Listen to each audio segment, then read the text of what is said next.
Hallelujah. मेरी तरफ से मेरे सभी मसीह भाइयों को जय मसीह। मेरे प्यारे बहनों, मैं आशा करता हूँ कि आप सभी परमेश्वर के होंगे और परमेश्वर की दया से अच्छे होंगे।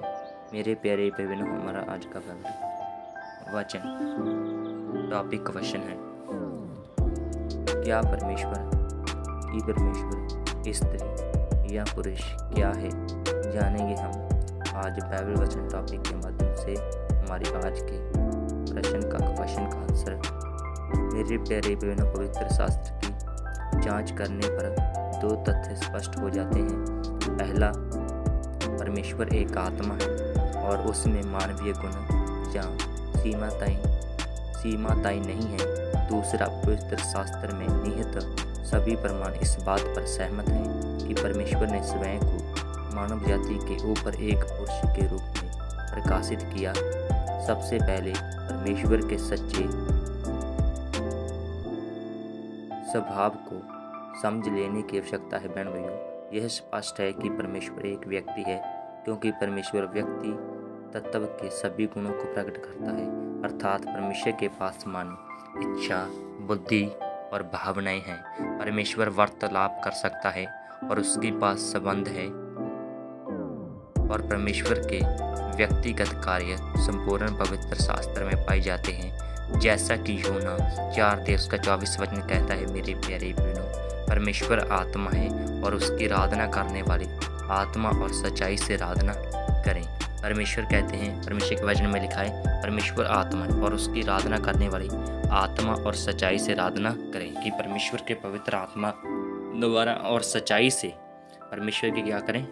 आराधना करें, बिना किसी कपट से, बिना किसी बुराई के, बल्कि अपने मन को परमेश्वर के आगे अच्छे तरीके से रखकर परमेश्वर की क्या करें? सच्चाई से आराधना करें। बहन भाइयों, क्योंकि परमेश्वर एक आत्मिक प्राणी है, इसलिए उसमें मनुष्य के शारीरिक गुण नहीं पाए जाते हैं, परंतु फिर भी कई बार पवित्र शास्त्र में चित्रकान वाली ऐसी भाषा का उपयोग हुआ है जो परमेश्वर के मानवीय गुणों को व्यक्त करती है, ताकि मनुष्य के लिए यह संभव हो सके वह परमेश्वर को समझ सके। परमेश्वर का वर्णन करने के लिए उपयोग किए गए इस मानवीय गुणों को मानवतारूपी कहकर पुकारा जाता है। मानवतारूपी का साधारण सा अर्थ परमेश्वर एक आत्मिक प्राणी के लिए यह है कि वह मानव को, अर्थात शारीरिक प्राणी को, अपने स्वभाव के बारे में बता सकता है। क्योंकि बहन भाइयों, मनुष्य शारीरिक है, इसलिए हम हमारी समझ में उन बातों के लिए सीमित हैं जो शारीरिक लोक से परे की है। इसलिए बहन भाइयों, पवित्र शास्त्र में दी हुई मानवतारूपी हमें यह समझने में सहायता प्रदान करती है कि परमेश्वर कौन है। बहन भाइयों, सच्चाई की जांच करते समय आने वाली कुछ परेशानियां यह हैं कि मनुष्य परमेश्वर के स्वरूप में सिरजा गया है। उत्पत्ति 1 के 26 वचन से लेकर उसके 27 वचन तक वर्णन किया गया है। परमेश्वर ने कहा, हम मनुष्य को अपने स्वरूप के अनुसार अपनी समानता में बनाए, अपने स्वरूप, अपने जैसा, और अपनी समानता, अपने गुणों, अपनी समानता, और वे समुद्र की मछलियों और आकाश के पक्षियों और घरेलू पशुओं और सारी पृथ्वी पर और सब रेंगने वाले जंतुओं पर जो पृथ्वी पर रेंगते हैं अधिकार रखे। सब पर क्या रखे? अधिकार रखे। किस पर रखे? पृथ्वी पर और रेंगने वाले जंतुओं पर जो पृथ्वी पर रेंगते हैं। बहन भाइयों, परमेश्वर ने क्या किया था? पृथ्वी और रेंगने वाले जंतु पर क्या कर दिया था? मनुष्य को अधिकार दे दिया था। लेकिन आज इंसान क्या करने लगा है? उसी जानवरों को क्या करने लगा है? पूजने लगा है। जिस पर उसने अधिकार रखना था वह उनसे ही मांगने की कोशिश करने लग गया है। लेकिन मेरे प्यारे बहनों, परमेश्वर ने हमको क्या दिया है? अधिकार दिया है। हमने इस बात को समझना है मेरे प्यारे बहनों। तब परमेश्वर ने, बहन भाइयों, वचन में आगे लिखा है टॉपिक में, तब परमेश्वर ने मनुष्य को अपने स्वरूप के अनुसार परमेश्वर उत्पन्न किया, नर और नारी करके उसने मनुष्य की सृष्टि की। दोनों अर्थात पुरुष और स्त्री परमेश्वर के स्वरूप में सिरजे गए। उसमें वे इस सृष्टि के अन्य सभी सिरजे हुए प्राणियों से ऊंचे थे। परमेश्वर की तरह ही उनमें मन, इच्छा, बुद्धि, भावनाएं और नैतिक योग्यता है। पशुओं के पास नैतिक योग्यता नहीं है और ना ही उसमें मनुष्य की तरह एक अभौतिक तत्व है। परमेश्वर का स्वरूप एक आत्मिक तत्व है जो केवल मनुष्य के पास ही है। परमेश्वर ने मनुष्य की रचना उसके साथ संगति करने के लिए की है।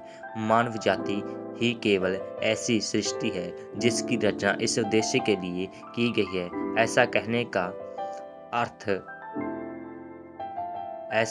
का यह अर्थ हुआ कि स्त्री और पुरुष दोनों परमेश्वर के स्वरूप पर रचे गए हैं। वे परमेश्वर की छोटी नकलें नहीं हैं। स्त्री और पुरुष के होने की सच्चाई का अर्थ यह बिल्कुल भी नहीं है कि परमेश्वर के पास स्त्री और पुरुष के गुण हैं। स्मरण रखें, परमेश्वर के स्वरूप में रचे होने का लेना देना शारीरिक गुणों से बिल्कुल भी नहीं है। हम जानते हैं कि मनुष्य की परमेश्वर एक आत्मिक प्राणी है और उसके पास शारीरिक गुण नहीं है, परंतु फिर भी यह इस बात को सीमित नहीं कर देता कि परमेश्वर कैसे स्वयं को मनुष्य के ऊपर प्रकट करता है। पवित्र शास्त्र में वे सारे प्रकाशन दिए गए हैं जिन्हें परमेश्वर ने स्वयं के बारे में मनुष्य को दिया है, और इसलिए केवल वही परमेश्वर के बारे में सूचनाओं के वस्तुनिष्ठ स्रोत हैं। जो कुछ पवित्र शास्त्र में बताता है उस पर देखते हुए उस आकार के बारे में कई बातों का पता चलता है जिसमें परमेश्वर स्वयं को मनुष्य के ऊपर प्रकट करता है। परमेश्वर के पिता होने के संबंध में पवित्र शास्त्र में लगभग 170 संदर्भ ऐसे पाए जाते हैं। एक व्यक्ति तब तक पिता नहीं हो सकता जब तक वह एक पुरुष न हो। यदि परमेश्वर एक पुरुष के ऊपर स्वयं को स्त्री में प्रकट करता है तब शब्द माता इन सब संदर्भों में पिता के स्थान पर प्रकट होना चाहिए। पुराने और नए नियम में परमेश्वर के लिए पुरुषवाचक सर्वनाम को कई बार दोहराया गया है। यीशु मसीह ने परमेश्वर को कई बार पिता कहकर पुकारा और अन्य घटनाओं में पुरुषवाचक सर्वनाम को पिता का संदर्भ देने के लिए उपयोग किया। अकेले सुसमाचारों में ही मसीह ने शब्द पिता का उपयोग सीधे रूप से पिता का संदर्भ देने के लिए लगभग 160 बार किया है। इसे हम यूहन्ना 10 उसके 30 वचन में मसीह के विशेष कथन में देखते हैं, मैं और पिता एक हैं। यीशु ने कहा, मैं और पिता एक हैं। स्पष्ट है कि यीशु मसीह का एक मानवीय पुरुष के रूप में इस संसार में हमारे पापों की कीमत को क्रूस पर अदा करने के लिए आए थे। पिता परमेश्वर की तरह ही यीशु को मनुष्य के ऊपर एक पुरुष के रूप में प्रकाशित किया गया। पवित्र शास्त्र और भी कई अनगिनत उदाहरण को देता है जहां पर मसीह ने पुरुषवाचक संज्ञा और सर्वनाम का उपयोग परमेश्वर का संदर्भ देने के लिए किया। नए नियम की पत्रियों प्रेरितों के काम से लेकर प्रकाशित वाक्य तक भी लगभग 900 ऐसे कथन पाए जाते हैं जहां पर यूनानी भाषा में पुरुषवाचक संज्ञा शब्द थियोस का उपयोग सीधे ही परमेश्वर का संदर्भ देने के लिए किया गया है। पवित्र शास्त्र में परमेश्वर के संदर्भ में अनगिनत संदर्भों में उसके लिए पुरुषवाचक पदवियों, संज्ञाओं और सर्वनामों को संकेत देने के लिए निरंतर एक स्थायी पद्धति पाई जाती है। यद्यपि परमेश्वर एक पुरुष नहीं है, फिर भी उसने मनुष्य के ऊपर स्वयं को प्रकाशित करने के लिए एक पुरुष के कार को ही चुना। इसी तरह से यीशु मसीह, जिसे निरंतर उसकी पुरुषवाचक पदवियों और संज्ञा और सर्वनामों से उद्धृत किया गया है, ने एक पुरुष का आकार लिया जब वह इस पृथ्वी के ऊपर रहा। पुराने नियम के भविष्यवक्ताओं और नए नियम के प्रेरितों ने दोनों अर्थात परमेश्वर और यीशु मसीह को पुरुषवाचक नामों और पदवियों से उद्धृत किया है। परमेश्वर ने स्वयं को इसी रूप में प्रकाशित किया ताकि अधिक आसानी से ये आत्मसात कर सके कि वह कौन है।